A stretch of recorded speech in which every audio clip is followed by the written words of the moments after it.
الحمد لله نحمده ونستعينه ونستغفره ونؤمن به ونتوكل عليه ونعوذ بالله من شرور أنفسنا ومن سيئات أعمالنا من يهده الله فلا مضل له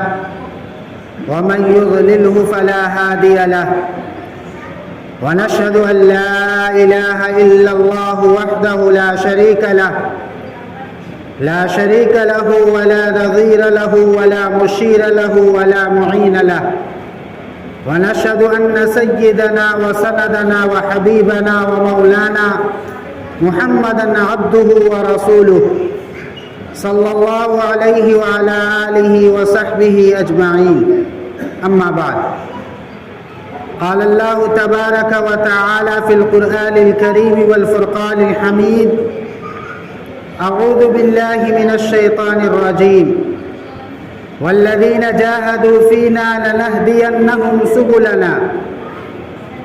صدق الله مولانا العظيم وصدق رسوله النبي الكريم ونحن على ذلك لمن الشاهدين والشاكرين والحمد لله رب العالمين.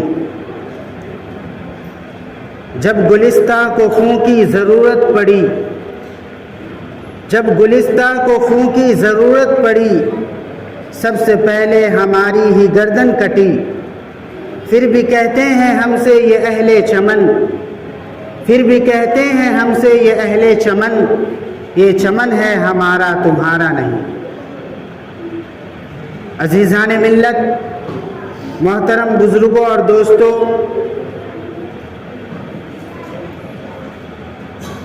کل 15 اگست کی تاریخ تھی.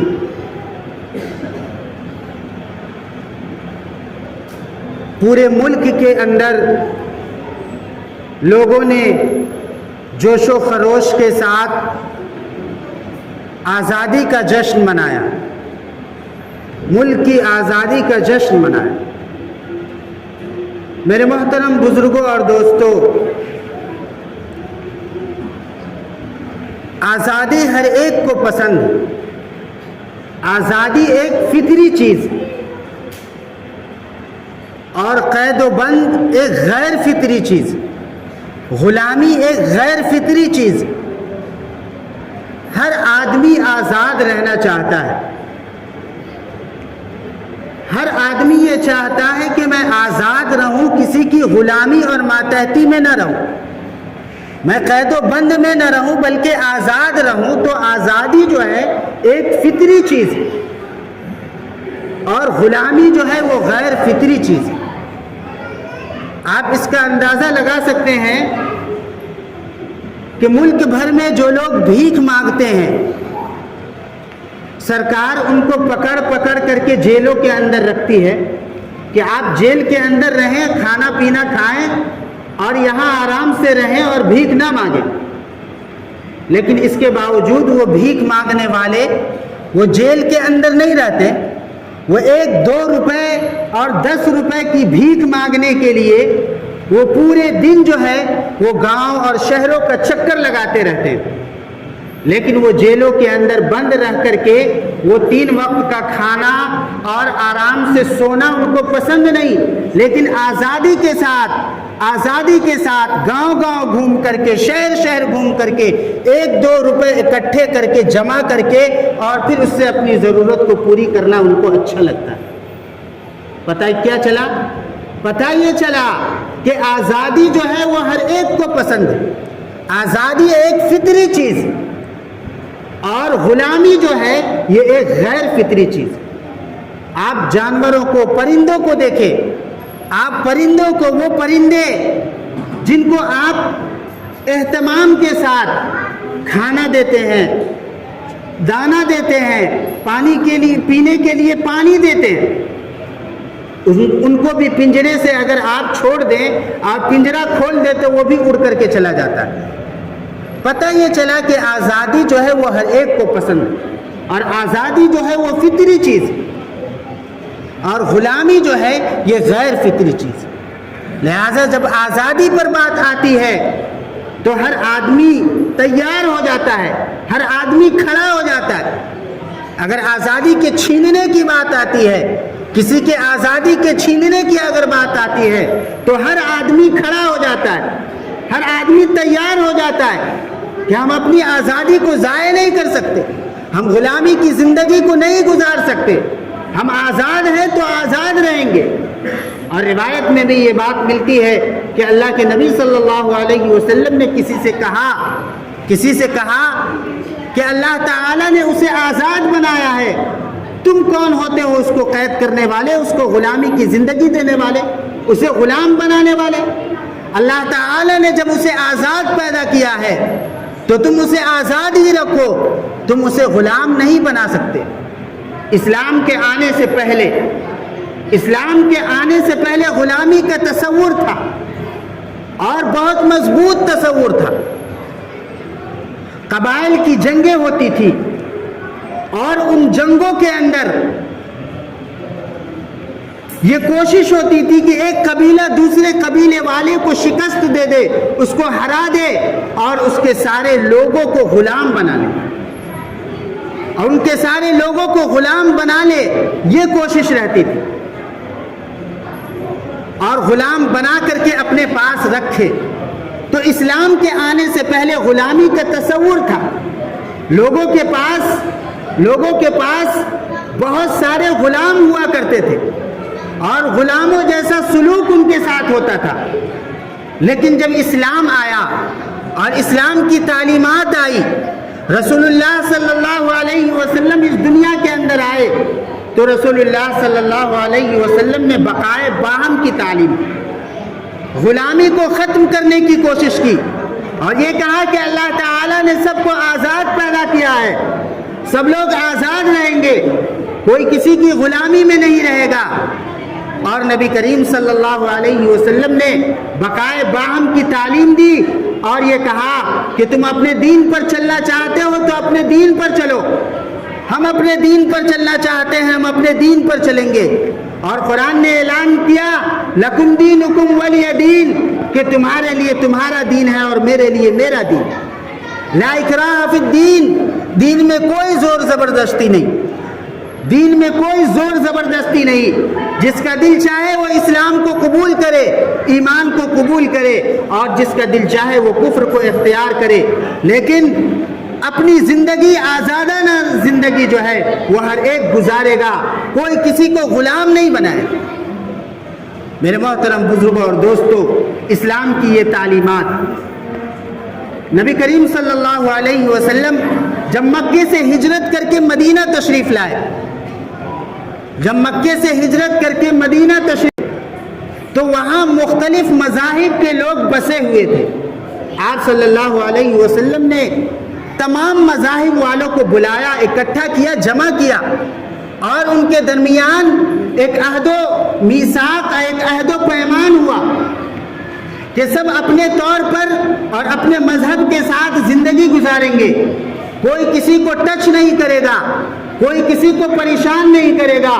سب امن و امان کے ساتھ زندگی گزاریں گے، کیونکہ اسلام کی تعلیمات ہی ہے۔ اسلام جو ہے وہ سلامتی سے ہے، وہ امن و امان سے ہے۔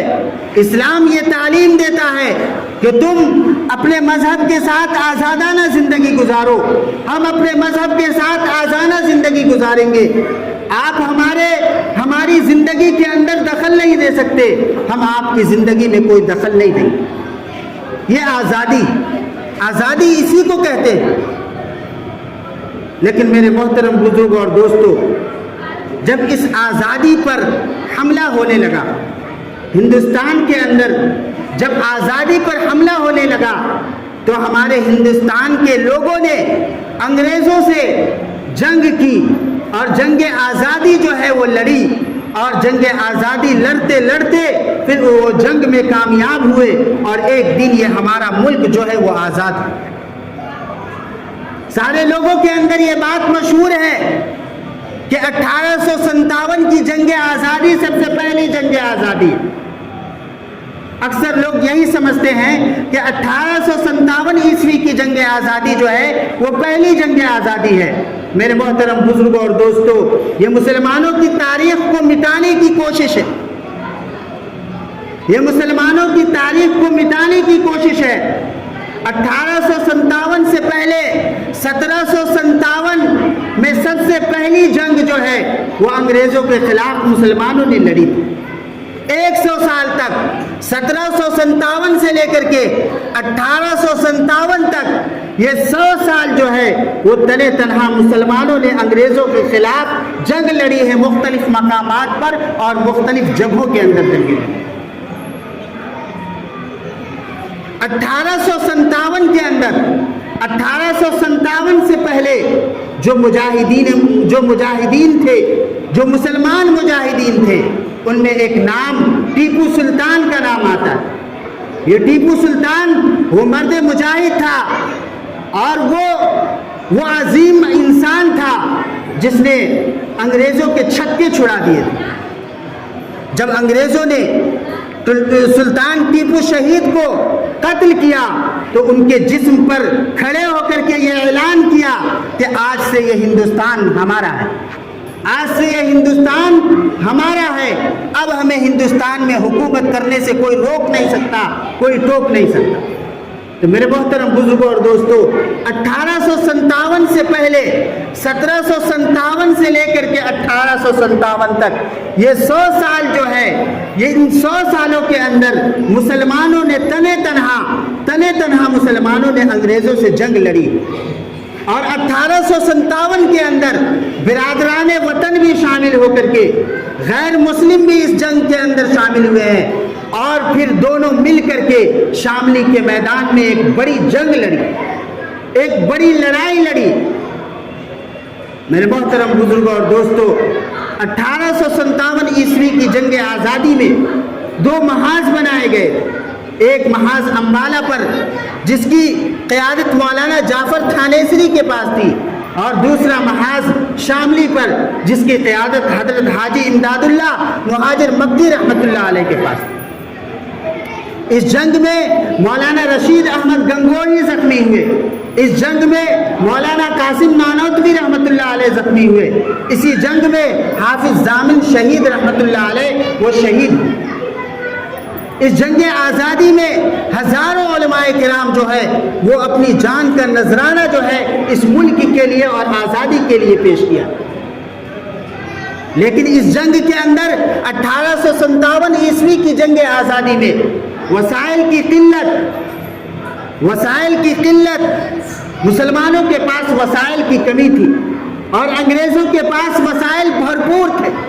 اس لیے اس جنگ کے اندر مسلمانوں کو وسائل کی قلت اور اپنوں کی غداری کی وجہ سے اس جنگ میں شکست کا سامنا کرنا پڑا،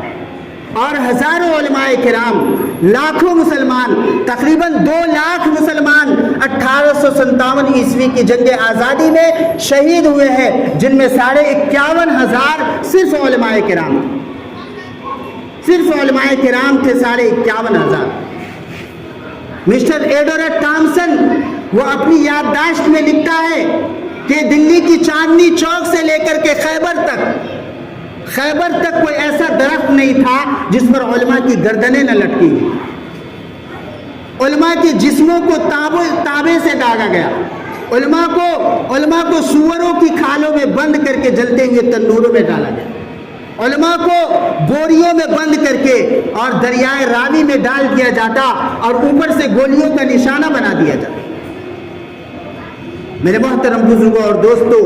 مسٹر ایڈورڈ ٹامسن اپنی یادداشت میں لکھتا ہے کہ میں دلی میں اپنے خیمے میں گیا تو مجھے مردار کی بدبو محسوس ہوئی، تو میں اپنے خیمے کے پیچھے چلا گیا تو دیکھتا ہوں کہ 40 علماء کرام کو آگ کے تنور میں کپڑے اتار کر کے ڈال دیا گیا، اور 40 اور علماء کو بلایا گیا، میرے سامنے 40 اور علماء کو بلایا گیا، میرے سامنے ان کے کپڑے اتارے گئے، اور انگریز نے کہا کہ مولویوں، جس طریقے سے ان 40 کو آگ میں پکا دیا گیا ہے، آگ میں بھون دیا گیا ہے، تم سب کو بھی آگ میں بھون دیا جائے گا، تم میں سے صرف ایک آدمی یہ کہہ دو کہ 1857 عیسوی کی جنگ آزادی میں ہم شریک نہیں تھے، ابھی چھوڑ دیتے ہیں۔ مسٹر ایڈورڈ ٹامسن کہتا ہے کہ مجھے پیدا کرنے والی کی قسم، کوئی عالم اس میں ایسا نہیں تھا، سارے کے سارے آگ میں پک گئے، لیکن کسی نے بھی انگریز کے سامنے گردن نہیں جھکائی۔ میرے محترم بزرگوں اور دوستوں، یہ علماء کرام اور مسلمانوں کی قربانیاں ہیں جس کی وجہ سے یہ ملک جو ہے وہ آزاد ہوا، اور آج ہم لوگ آزادی کا جشن مناتے ہیں۔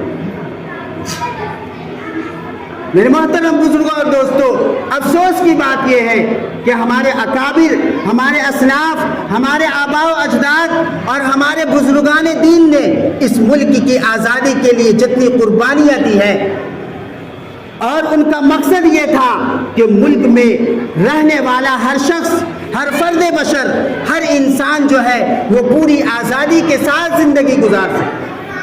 اپنے مذہب کی آزادی کے ساتھ اور اپنی آزادی کے ساتھ زندگی گزار سکے۔ لیکن بڑے افسوس کے ساتھ یہ کہنا پڑتا ہے کہ جن مقصد کے تحت ہمارے اکابر و اسلاف نے اتنی بڑی قربانیاں دی تھی، اتنی خون کی ندیاں بہی تھی کہ آپ ملک کے کسی بھی کونے سے